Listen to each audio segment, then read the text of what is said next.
Next part. तो the tempest, critical appreciation of the tempest, उसका second part हम लेते हैं।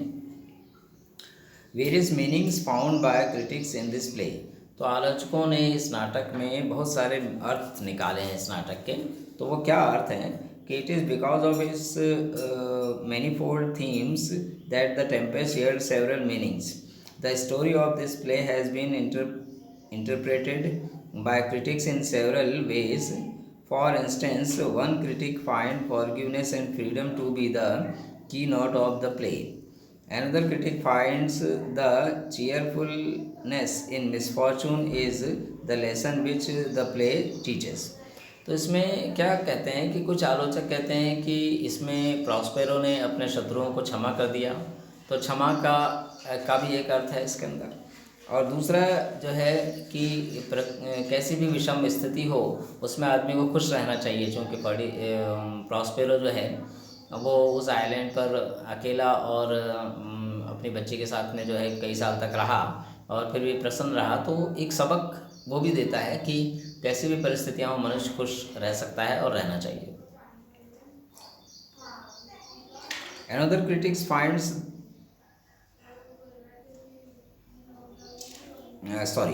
some critics are of the view that the portrayal of Prospero is Shakespeare's portrayal of himself. Prospero's renunciation of his magic powers symbolizes Shakespeare's goodbye to the theatres and his need for rest. तो एक कुछ आलोचक ऐसा भी मानते हैं कि Prospero का जो जादुई शक्तियों का त्याग वो अंत में करता है इस नाटक के, वो एक तरह से शेक्सपियर का थिएटर्स को अलविदा कहने का प्रतीक है। और वो जो है रेस्ट करना चाहता है, थिएटर्स की दुनिया को छोड़ करके जाना चाहता है। ये बात भी इसके अंदर जो है दी गई है, ऐसा लोग मानते हैं। Yet another view of the play is that Prospero stands for a man of genius or a great artist who attains the heights of power after many hardships. Prospero is accompanied by a marvelous child, Miranda, who symbolizes art in its infancy. तो Prospero की जो बेटी है Miranda, उसको जो है art in its infancy यानी कला जो है वो आरंभिक दौर में है, ऐसा जो है उसको प्रतीक के रूप में माना गया है। According to the interpretation, Caliban symbolises the lower passion and appetites of mankind. According to yet another interpretation, this play is Shakespeare's answer to the great question of Elizabethan age, namely the justification of the European usurpation of the backward and uncivilized territories of the earth. तो एक जो व्याख्या है वो ये भी है कि शेक्सपियर इस नाटक के माध्यम से ये जवाब देना चाहता है कि ब्रिटिशर्स और जो एलिजाबेथन एज के जो लोग थे, यूरोपियन लोग थे, उन लोगों ने दूसरे जो कम डेवलप्ड और अशिक्षित गरीब और कम सिविलाइज्ड जो देश थे उनके ऊपर जो कब्जा किया हुआ था, और उस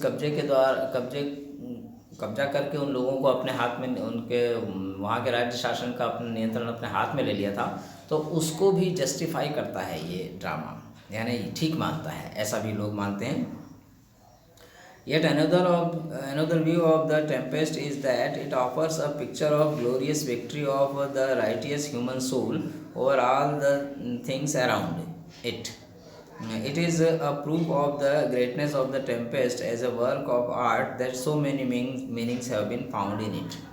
तो विलियम शेक्सपियर का ये नाटक जो है द टेम्पेस्ट बहुत महान है, ऐसा इस बात से जाहिर होता है कि इसमें अनेक अर्थ जो है लोग अलग अलग अर्थ जो है इस नाटक से निकालते हैं।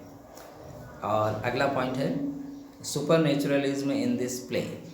तो इस नाटक में परामानवीय शक्तियों का प्रयोग किया गया है और उन शक्तियों के बारे में बताया गया है, ये भी एक चीज़ है इसके अंदर।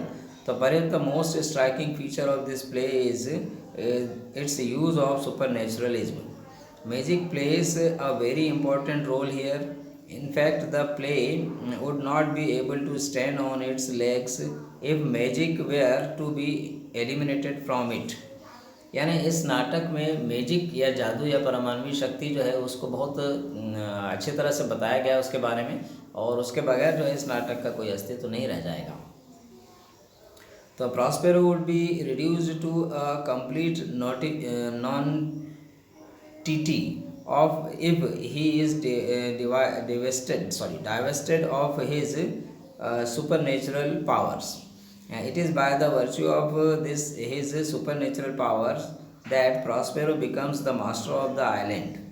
But for this attainment of magic powers by him, he would have been Caliban's servant instead of being his master.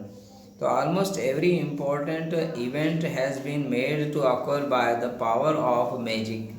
The very storm which is blowing on the sea in the opening scene has been caused by Ariel under Prospero's instructions, and Prospero is able to give such instructions to Ariel because of his own supernatural powers, which are far greater than those of Ariel. तो aerial के माध्यम से, aerial के द्वारा जो है वो Tempest यानी कि प्रॉस्पेरो जो है वो समुद्र में तूफान उठा सकता है और बहुत सारे कार्य वो कर सकता है। तो ऐसी पावर और ऐसी शक्तियों का इसमें उल्लेख किया गया है। Ariel becomes an instrument of Prospero's will because of Prospero's vast supernatural powers. तो एरियल ऐसा कर पाता है क्योंकि प्रॉस्पेरो के पास उससे भी ज़्यादा बड़ी सुपरनेचुरल पावर्स हैं। तो the banquet which is laid before Alonso and his companions is the work of a number of spirits who functions under the instruction of Prospero. तो एक भोज का आयोजन जो है वो जो समुद्री एक्सीडेंट के बाद जो लोग वहाँ द्वीप पर आते हैं उनके लिए एक भोज का आयोजन किया जाता है और वो अचानक भोज गायब हो जाता है। ये सारे कार्य जो है प्रॉस्पेरो अपनी अनेक जो है सुपरनेचुरल जो तत्व हैं एलिमेंट हैं उनके द्वारा वो करवाता है। Next, Ariel discussed as a harpy administers a terrible admonish to the three offenders. Prospero defeats Stephanos' effort to murder him because Ariel has almost incapacitated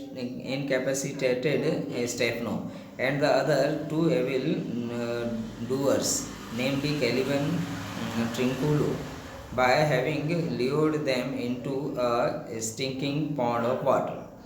तो यहाँ पर जो कैलिबन प्रॉस्पेरो के शत्रु हैं उनको एरियल के माध्यम से जो है इतना डराया और इतना ज़्यादा उनको प्रताड़ित किया जाता है वहाँ पर कि वो सरेंडर कर देते हैं। अदरवाइज़ वो प्रॉस्पेरो को मारने की योजना बना चुके थे और पहले भी उन लोगों ने जो है राज्य से बाहर उसको निकाला था, तो दंड के भागीदार तो थे ही। तो इस प्रकार से इसके अंदर टोटल जो है सुपरनेचुरल एलिमेंट्स के बारे में इसमें बार बार बताया गया है और उसके उल्लेख के बगैर ये नाटक जो है वो पूरा नहीं पड़ता है। तो इस तरह से ये एक पॉइंट हो जाता है इसके अंदर। और अगली चीज़ जो हम इसमें देखते हैं वो spectacled music song in this play. इसके अंदर जो है अद्भुत दृश्य हैं, संगीत है और गीत भी हैं। तो spectacled is an important aspect of the Tempest. This play is indeed spectacular in its effect. The storm and the endangered ship of the sea constitute a terrible spectacle. The lying down of Bunket and its disappearance constitute a fascinating spectacle. The mask presented by the spirit under the direction of Prospero is the greatest spectacle in this play. The harpy appearing before Alonso and his companions also administering a service rebuke to the three sinners is another dreadful spectacle. तो ऐसे अद्भुत अनेक प्रकार के दृश्य जो इसके अंदर दिखाए गए हैं। Equally noteworthy is the role of music and song which form an important part of spectacles in this play. और संगीत भी इसके अंदर है। तो indeed music is in this play is all pervasive from the first song by which Ariel lures Ferdinand to Prospero's cell to the last song in which Ariel sings of freedom and the summer days to come. तो शुरू से में Ferdinand को जो है वो aerial जो है गीत के माध्यम से ही प्रॉस्पेरो की गुफा में ले जाता है, और आखिरी गीत जो स्वतंत्रता का गीत है वो भी जो है इसके अंदर गाया जाता है। तो इस प्रकार से गीत भी, संगीत भी, और इसका एक इम्पोर्टेंट पार्ट है। Ariel's songs deceives Stefano and Trinculo. His song allay Ferdinand's grief. His songs awake Gonzalo just in the time to prevent the murder contemplated by Antonio and Sebastian. His song astound Alonso, and his singing fills the mind of Caliban with a vision of exquisite beauty. Indeed, the delicate spirit called Ariel seems to personify the very essence of music. इस प्रकार से music एक important part है इस नाटक का। Thank you very much for watching this video.